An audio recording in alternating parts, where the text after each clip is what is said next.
All right. Assalamu alaikum and good evening to our viewers. Thank you for tuning in to today's special event. My name is Aisha U-Kiu and I am an attorney based in Dallas, Texas, and I serve on the board of directors for the American Pakistani Public Affairs Committee, also known as APPAC.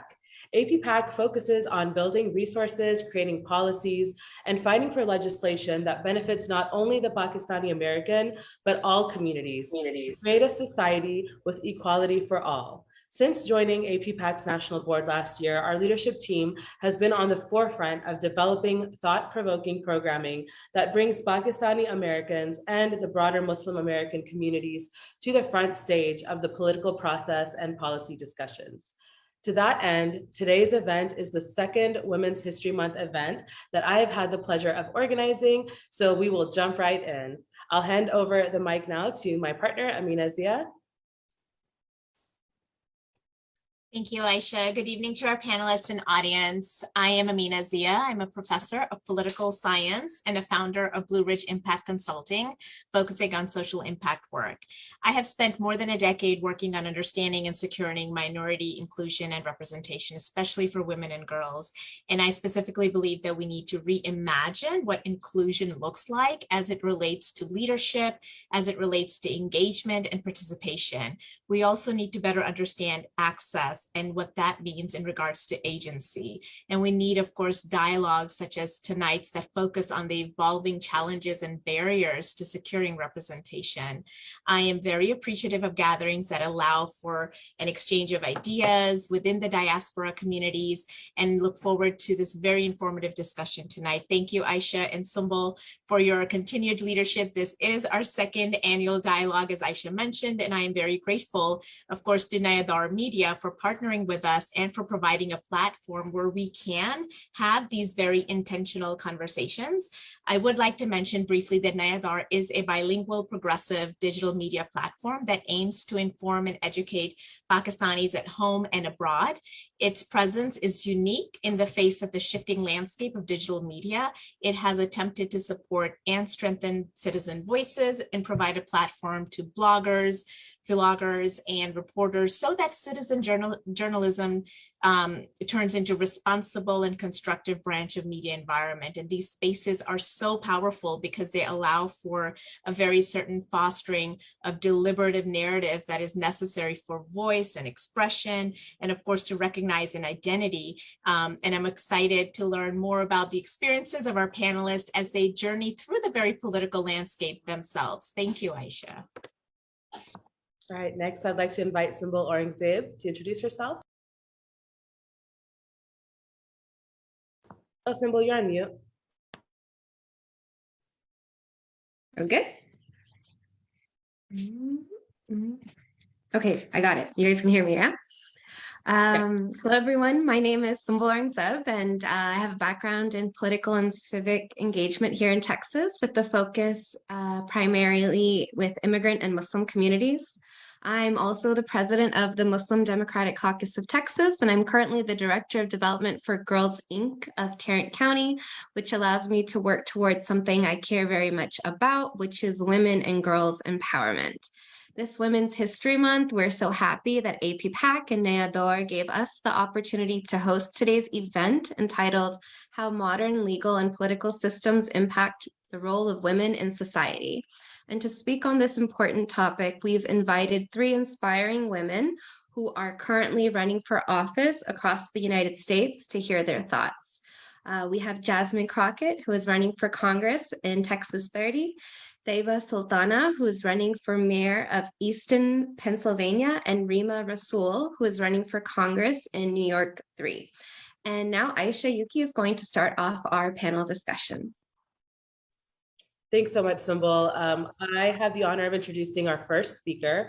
Representative Jasmine Crockett earned her bachelor's in business administration from Rhodes College and her JD from the University of Houston. She is licensed to practice law in Texas, Arkansas, and federal courts. Jasmine Crockett is the past Bowie County Democratic Party chair, holds various leadership positions within the legal community, is a former board member of the Dallas County Metro Care Services, and is a proud member of Delta Sigma Theta sorority. Her passion for empowering people politically and in justice led to her career as a public defender, county party chair, and civil rights and criminal defense attorney, focused on defending our most vulnerable neighbors from unlawful accusations and exploitation in the criminal justice system. Jasmine has purposely made every decision with one goal in mind: protecting the civil liberties of those in underrepresented communities. State Representative Jasmine Crockett's legislative priority focuses are on economic recovery, fair district maps, expanding healthcare and access to the ballot box, lowering property taxes, and reforming the criminal justice and policing systems, which are all her top priorities. With that, I would like to invite Jasmine to basically share with our audience on what prompted your political leadership journey. First of all, I just want to say thank you so much for an opportunity to share with you this evening. I'm really excited. I love anything that allows me to be in the same space with so many amazing and powerful women. So thank you so much for allowing me to share this space.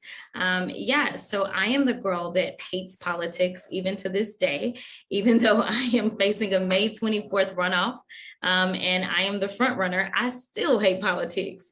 But you know what? When you decide that there is a need, and when you decided the person that you've been waiting on is yourself, that's when you lace up your shoes and you get in the game. And so for me, I have been so frustrated with the system. As you've stated, I am a practicing lawyer for the last 16 years in Texas, Arkansas, and in federal courts. And to fight one case at a time, whether it was trying to explain to a mother why her child had been killed by law enforcement, and the law stated that there was no way for us to recover even on the civil side, or when it came to the criminal liabilities, there not being any accountability on the criminal side, I became frustrated. And I realized this wasn't happening in a vacuum. I needed to do something more. Texas has more African Americans than any other state in this country. We also have a total of 30 million citizens, and we also look a lot more like California than any other state. Yet when we look at our representation in the government, it does not reflect who we are as Texans. And so I thought enough was enough. And we needed someone who understood these complexities, who understood the pain that was facing so many people that truly have been left voiceless for too long. And so that's when I decided to run for the state house. I didn't see myself running for Congress, but ultimately that's where we are. Only after my freshman session, the Congresswoman called me and said, at the tender age of 86, it was time for her to retire. And she felt like I was the one that needed to replace her because we needed a young, strong voice in Congress. So thank you so much. Absolutely. That was so inspiring. Thank you for sharing that. I'll hand it over to Ameena next. Thank you, Aisha. I would like to introduce our next panelist, Councilwoman Taiba Sultana. Taiba Sultana is a councilwoman of the city of Easton in Pennsylvania. She defeated an incumbent of 20 years, making history by becoming the first woman of color to be on the Easton City Council. She is also the first Asian American and the first Muslim to be elected to council. Mrs. Sultana founded an organization titled Asian Americans of Lehigh Valley after seeing the rising hate against Asian communities during the deadly pandemic. Taiba Sultana also holds many other positions. She is the vice chair of Northampton County Democratic Party. She is currently serving on Governor Tom Wolf's Commission on Higher Education and an advisory council of the college textbook policies at Pennsylvania Board of Education. She is an activist and has worked with numerous campaigns and political organizations. She is a member of NAACP and is an executive member of the International Youth General Assembly and has been invited to many international youth conferences as a delegate and both as a speaker. Her wide range of professional experience and personal challenges have helped her shape into the person that she is today, who is passionate about making a difference in the lives of many others and also passionate about serving her community. Taiba, your campaign in rural Pennsylvania was a campaign that held a very special political symbolism. And we know that political symbols are essentially meanings in the making, very intentional and impactful. And also in regards to with political parties at the center of the traditional American politics, we know that political parties have gatekeepers, and political parties also work around coalition building as conduits to representation. So I would like for you to respond a little bit about your political struggle or journey through the political party system in Pennsylvania as a minority woman, and also tell us a little bit about your experiences in general as a councilwoman. Good evening, everyone. I truly appreciate Ameena for this great introduction, and thank you, Sumbel and Aisha, for hosting us tonight. Also, thank you for asking the most important question. People pay very little attention to the local political parties. And there are people who love to criticize political parties, but the reality is that the modern political system could not exist without them. So a local party basically is a committee that is responsible for day-to-day operation of a political party at the local level. And their purpose is to, of course, win election campaigns. In order to influence public policy and build a relationship, as you said, between the voters who share the same preferences. So when citizens like you and I join political parties, volunteer their time, vote their leaders, and run for offices, they are actually exercising their basic democratic rights. So access to political party structure at the local level is very much democratic. When we have more women running the political parties in their communities, there are more women like to be elected. So my personal experience, as a vice chair of Northampton Democratic Party, helped me shape the local party, because my agenda is different. I'm very much progressive, and Democratic parties somewhere fall between in the center, And I ran for as a committee person first. I get elected, and then I decided to run for the city council, and I lost by 13 votes. And the things that I've seen during that experience, I feel that all the elected leaders, actually the party leaders, they try to support my incumbent because they didn't want the primary, they don't want to work. Then I feel like, what, I should do something. And then I heard, in a few months that there are elections going on for the chair and vice chair, and I decided to run. And I won. And I became the vice chair of Northampton Democratic Party. And this is how I started my journey. I started nominating, people of color, especially women of color, in different positions as a committee members, as a strategy members, in different positions. And I personally feel like I changed a lot in local parties. Thank you. Thanks. All right, Sumbel, you're up next for the next introduction. Okay, absolutely. Our third panelist is Reema Rasool, who is a Democrat currently running for Congress in New York 3. The district includes much of Long Island and parts of Queens.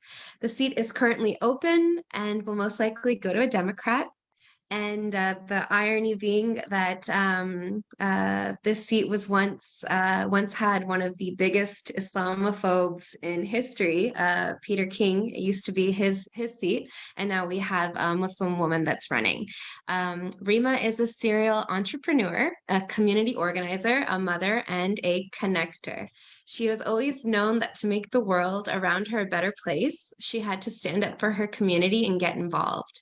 Reema is a proud first-generation American, the daughter of Kashmiri immigrants who came to New York in the 1970s for medical training and who then opened their medical practices in New York in the early 80s.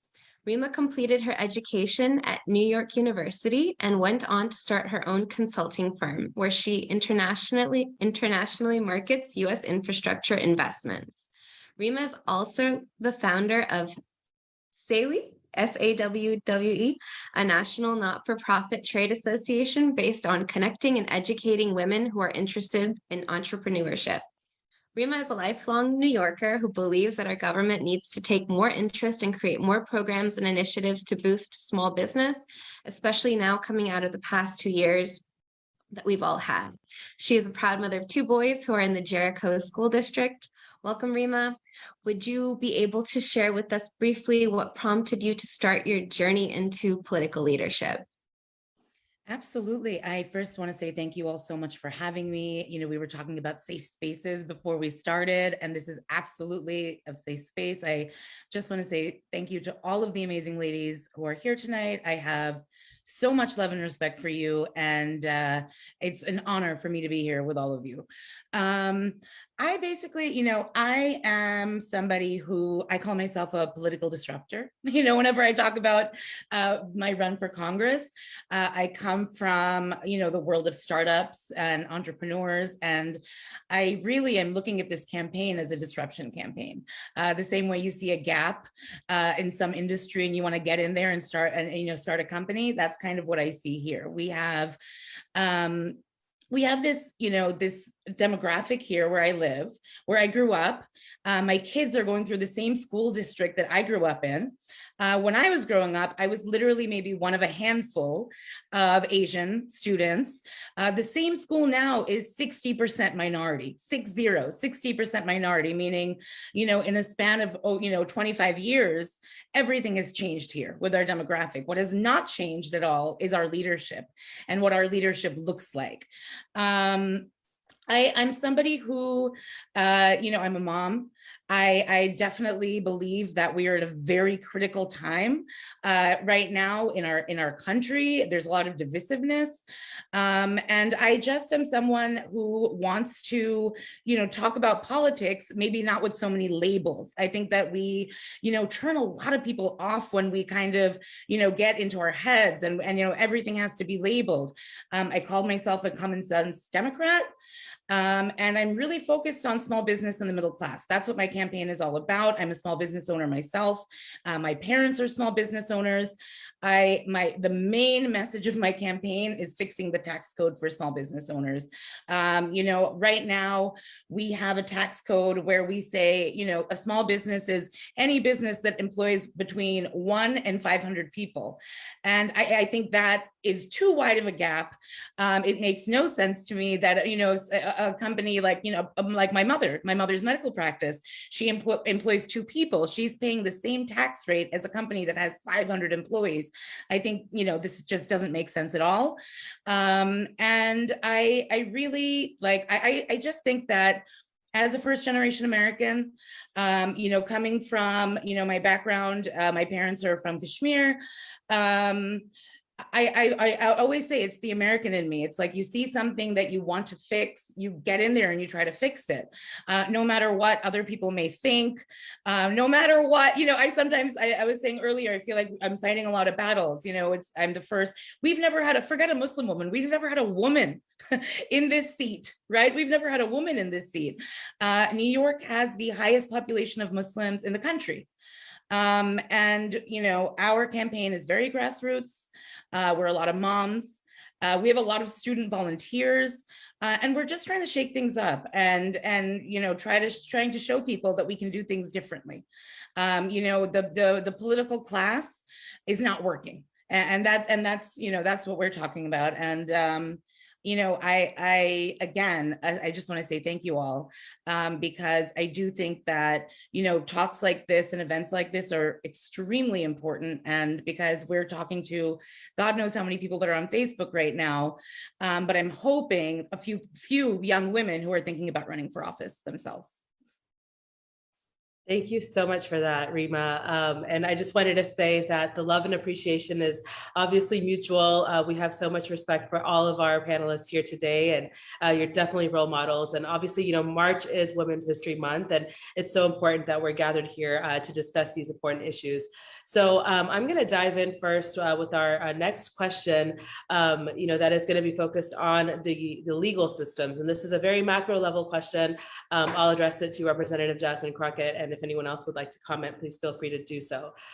So despite the progress that women are making in our modern world, there continues to be systemic and evolving challenges that women from various socioeconomic backgrounds face in our current legal and political systems.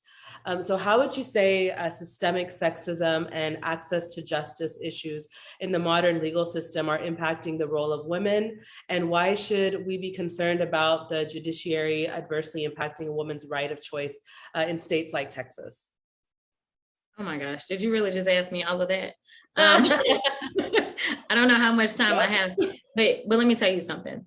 It is amazing because when you look at who votes, it's women. We are the backbone of everything in this country, let's be clear. And so it is women that are voting, but let's juxtapose that with what we see is happening right now. We see a country that is fighting back against the first Black woman ending up on the Supreme Court. They don't have the votes, right? Like they stole seats with like mediocre candidates, yet they are trying to put this Black woman through the ringer as if she has done something wrong. Let me tell you something. For people that aren't of color, there is a code that we live by. That is that we have to do everything bigger and better at all times. So if she has ascended to the level that she's ascended at, let me tell you something. She wasn't allowed to be imperfect, just like Obama couldn't be Trump. Let's just put it out there. Okay. If Obama had the same resume as Trump, Obama as a Black man never would have become president. He had to be almost perfect. And so I say all that to say that the complexities are multifaceted, right? Like we've got to look at how not only women are being treated, right? The one thing that we kept seeing images of was Handmaid's Tale, right? We've got to think about that, but also think about the numbers, especially when we talk about reproductive access. It has been women of color and it has been women of a certain socioeconomic status that have been disproportionately affected in the first place. When we look at the maternal mortality rate of women of color, especially Black women in the state of Texas, we are leading and we continue to lead in the state of Texas in everything that is wrong, which is why the only relief we can get is on the federal level. And I hate that we have been so reactive, right? And I think we've been reactive because our numbers are low. When you talk about women being at the table, I am only the 22nd Black woman ever elected in the history of Texas. Mind you, there have been thousands of men elected to the Texas House. And so when you look at the Texas Senate, it's even worse. There's only been 2 Black women, and we haven't had one in 30 years when Ed Bernice vacated her seat. So imagine what's being left out of the conversations when we start having these conversations. And, you know, sadly enough, I know people say, well, when you look at the terrible repro bill that passed, there were women out front. Sadly enough, they put the 2, 3, 4 women they could find, and they put them out front to carry their water. And it is beyond problematic, because I think that even if we weren't talking about a woman's right to do whatever she needs to do or wants to do, and I say woman very loosely, because we know that this bill is having a terrible impact on our children. We have little girls that are being raped right now, and some of them in the CPS system, the system that is supposed to protect them after they have already been trafficked. They've been raped in our custody. And then the state of Texas has added insult to injury by stating that those girls, not women, those little girls have to have these children. And so I don't think that men evaluate these things like we do. And I think that we have been left out of the conversation for far too long. And that's why, even with the Congresswoman, she was very intentional. There have only been 3 Black women ever to go to Congress from the state of Texas. She didn't want a man.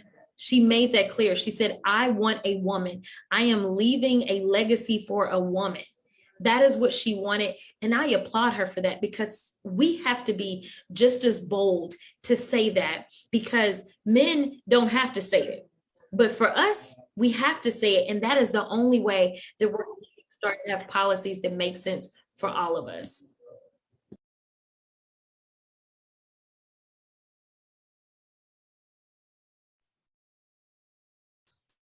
Thank you, Representative Crockett. Thank you so much. Absolutely. I mean, I think what you're, what you're commenting on is, I think it's just absolutely important. Moving on to the conversation, and I think we're going to wait for Aisha to join back in. I'm going to turn to Councilwoman Taiba now. We know that women candidates, across the country have unapologetically pushed gender and religion and culture to the forefronts of their campaigns. And as they navigate and they challenge the status quo, as it transcend traditional expectations, and of course claim a space for themselves, right? And so engaging in participation starts at the very local level. And Councilwoman, I have known you for a number of years now, since our political action committee days in DC, and you have been engaged at the local level for years now, right? So we also know that it's important for women to be part of the conversation, as Representative Crockett just mentioned, and to raise our voices collectively, as congressional candidate Reema Rasool just mentioned. And so just taking that conversation further, what do you think is the biggest challenge or barrier for women today in this, pandemic, post-pandemic world, if we can say that, for women who want to be more involved in their communities, who want to be part of this political landscape? Women leaders are still a minority. We all know that. Although a lot has changed in the few past decades, women still have a long way to go. We are still held back by social, economic, legal, institutional barriers. So coming from my personal experience, women face lots of barriers to become recognized leaders, let alone if you are a woman of color. Women in general are underrepresented in leadership roles and are systematically placed on a bumpy black playgrounds. So it is always harder for women to be involved due to the double standard and institutional barriers. Women who try to be overcautious are seen as arrogant. Women who accept feminine qualities are seen as too soft or unqualified. Like my opponent told me, because I was new, of course, when I ran my very first campaign, and he called me unqualified because I was too soft. They are expected, we women are expected to be physically attractive, but if we are too attractive, they won't take taken seriously. If they speak hard, they develop a negative reputation, while male representatives who are tough are thought to be good leaders. So we have a bunch of examples, and in my mind right now, Benazir Bhutto, the first women leader in Islamic world, and Hillary Clinton, who tried to break the glass ceiling, are the most popular examples. Right. I remember I was too young during the time of Benazir's leadership. She faced a lot of criticism by her male opponent. She was a character assassinated for the whole time. She was called by one of the mullah in Pakistan who proclaimed that a woman cannot think rationally during her menstrual cycle. Right. Her character was attacked with photos of her where she was partying at Oxford and chilling at the beach. The opposition of the time tried to use any means to defame her, right? And same for Hillary Clinton, faced sexist comment and critiques, comments about her body, comments about her age, comment about her voice, etc. So we can see the commonalities across cases where the female leader's image and reputation are being targeted by political rivals, right? So we women, unfortunately, are constantly fighting against gender differences. Absolutely, thank you.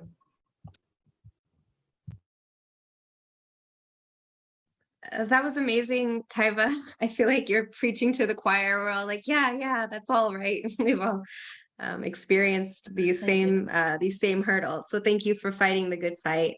So while we're waiting for Aisha, Reema, I was going to ask you a question. As a Muslim American woman and one who has grown up in New York, I know that you are not a stranger to Islamophobia, and more specifically gendered Islamophobia. Can you tell us from your perspective how Islamophobia impacts women here in the US, if you have a personal example, you can share that and how you've seen Islamophobia or gendered Islamophobia impact women in other parts of the world. Oh, absolutely. So I was a student at New York University during 9/11.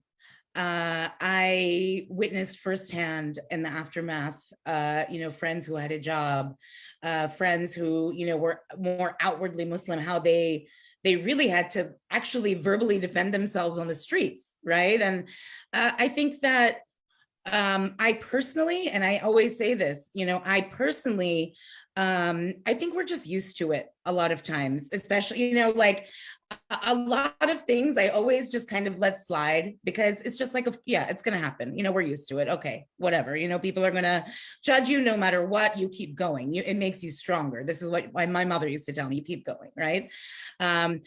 When I ran last year locally for town council, that's when I think the first real understanding of like Islamophobia in politics really hit me. I think during the Trump presidency, all of us had our eyes opened. I certainly had my eyes opened to how loud the hate actually is. Not, maybe it was under a rug, but I mean, during that presidency, especially being a mother of two boys who were in New York City public schools at the time, my older son went through an awful, he was at the time, I think he was maybe in 6th grade. And he was really bullied for not eating pepperoni pizza, believe it or not. I mean, something that is just so ridiculous, but it was just, it was just the time. It was the time and the Muslim ban and everything else happening.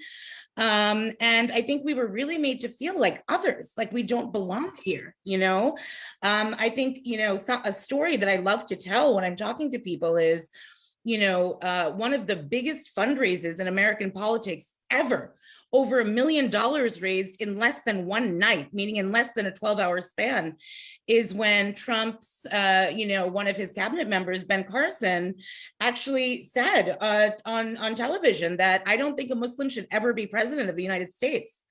And literally within the next 12 hours, he raised over $1 million. And so, I think that just makes it so much more important for us to stand up and not sit down and be loud and proud and show everybody that, Muslims, we are all nationalities. We come in all colors. I think that it's unfortunate. I was saying right before when I ran for town council, the person we were talking about, Peter King, who was one of the biggest Islamophobes in Congress, especially after 9/11, he held the seat that I'm running for. He also happened to put out an email when I was running for town council that we have to save our town from, terrorist sympathizers, right? So, at the end of the day, I think that things like that only should fuel us even more to say we belong here. We are American. I love this country. I always talk about that. I have, my parents are immigrants. I have a lot of family who live in Kashmir. And, I truly believe that, we are the lucky one. I feel like we are the lucky ones to be here, to be able to do what we're doing. And representation matters. I have an amazing volunteer. Her name is Hadika. She's in 12th grade. She's an 18-year-old. She shadows me. She's like my shadow candidate. And she wants to run for school board, and that is why, I think a lot of us are doing this because representation is so important. We need to show our next generation and we need to show, just the people what's going on, that we are here. I am not running an identity politics campaign. I am a candidate who happens to be a Muslim American, right?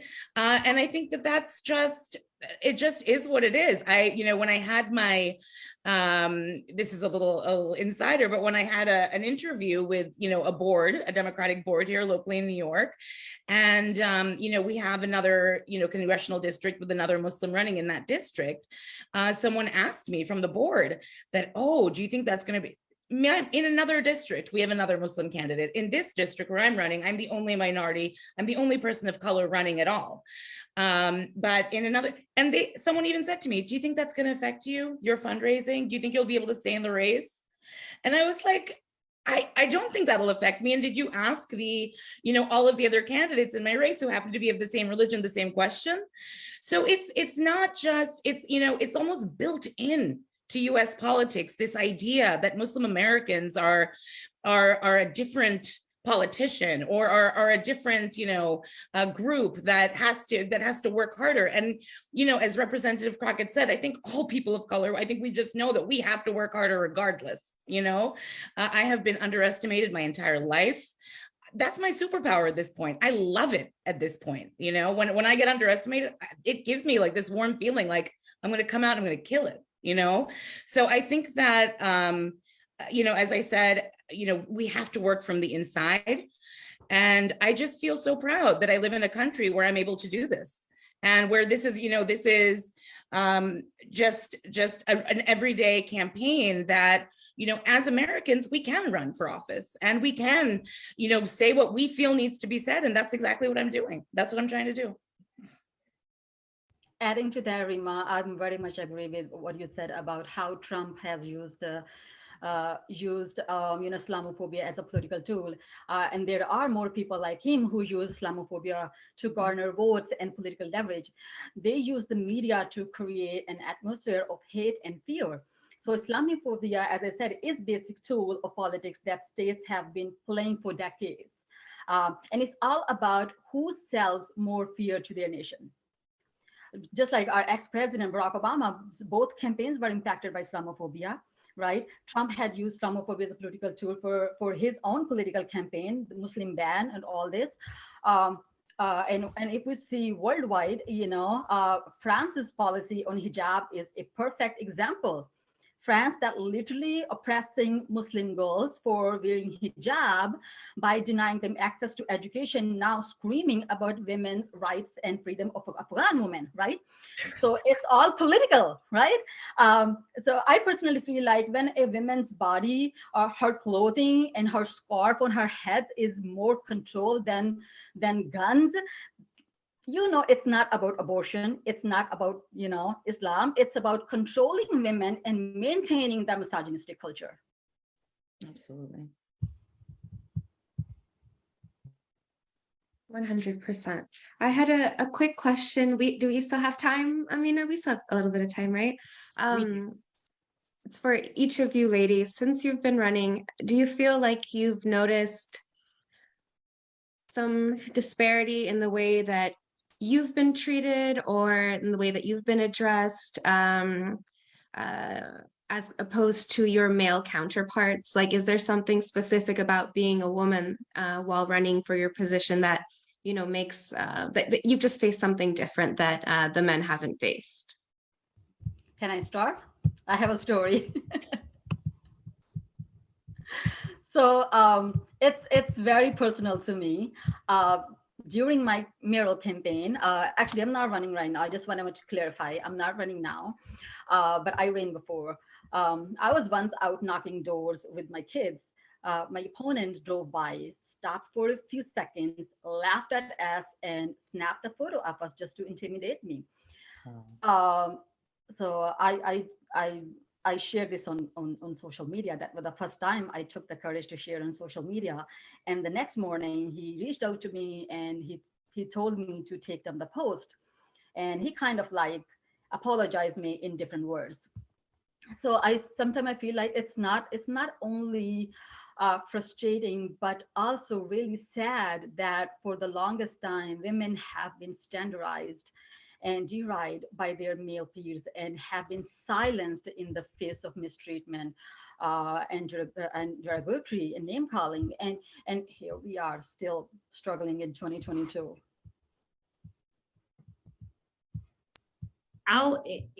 For me, it's been a little different because in Dallas County, we are definitely trending towards women. It's actually very difficult to get elected if you're not a woman. But it's interesting because there are even women though that you have to deal with. So one of my opponents who didn't quite make the runoff, she and I were having a conversation, a post-election conversation, and she says, "So do you plan to get married?" And I was like, I don't know. And she's like, "Well, are you gonna have kids?" And I was like, I'm not quite sure, right? But like, she was like, "Well, all those things are so much more important than becoming the congresswoman, than becoming, you know, the state representative and things like that." And I just, Wow. I don't imagine that like it even crossed her mind to have that conversation with one of like my male counterparts, right? Like, I just don't feel like she felt like that was necessary, but for whatever reason, it was something that she really wanted to talk to me about.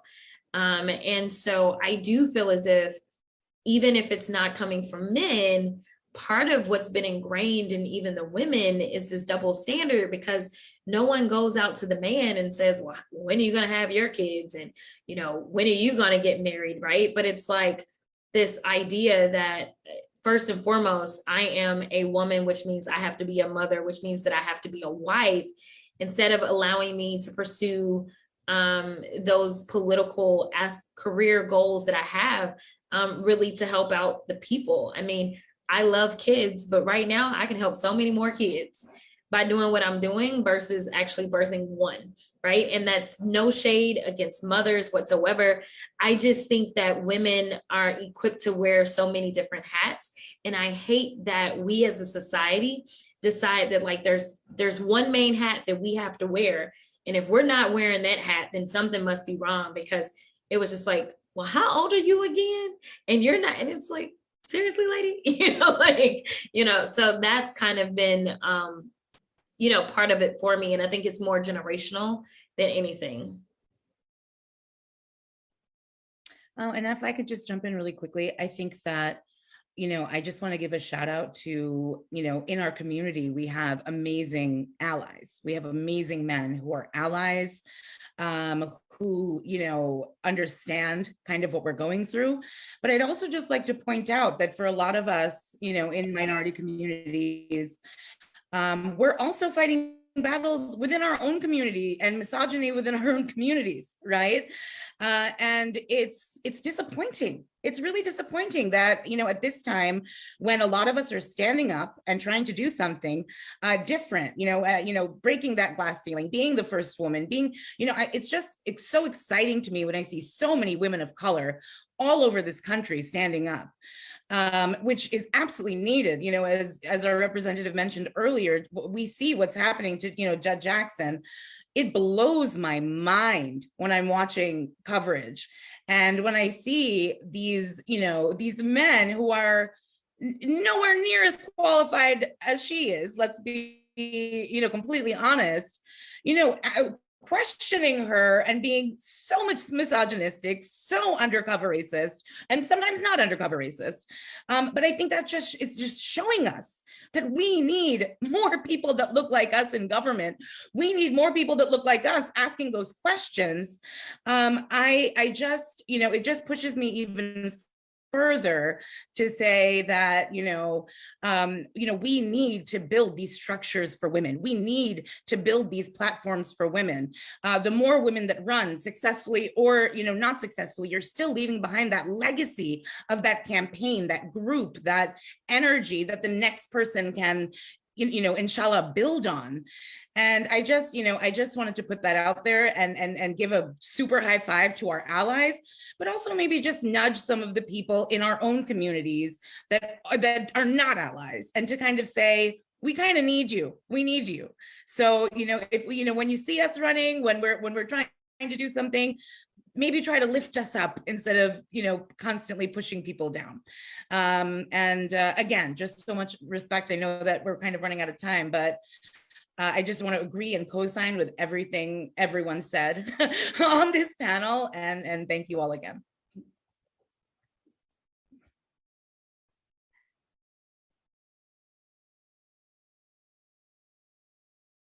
Thank you all so much. Can you hear me okay? So I just wanted to echo, the final comments here. I think that it is so important to recognize the allies that we do have, but at the same time, I think a speaker mentioned earlier how true it is that in order for women, or especially women of color or minorities, to get to a place of, political standing, political influence, we virtually have to be far beyond qualified than, your average male counterpart, and almost to the degree of perfection. And that can be very stressful and it can be very burdensome. So, with that final comment and final thought, I just wanted to thank all of the women troopers and the leaders that are here today on this call in celebration of Women's History Month. And I would like to specifically thank my co-host, Ameena Zia, Sumbel Zeb, along with Cecilia Torres for her support backstage, along with our guest speakers, Naya Dor Media, APPAC's National Board, and our board president, Dr. Ijaz Ahmed, for their continued support. Please join APPAC tomorrow for a special event celebrating Pakistan's Republic Day. And thank you all for tuning in. Good evening. Bye-bye. Bye, everyone. Thank you. Thank you. Bye, thank you. Bye-bye.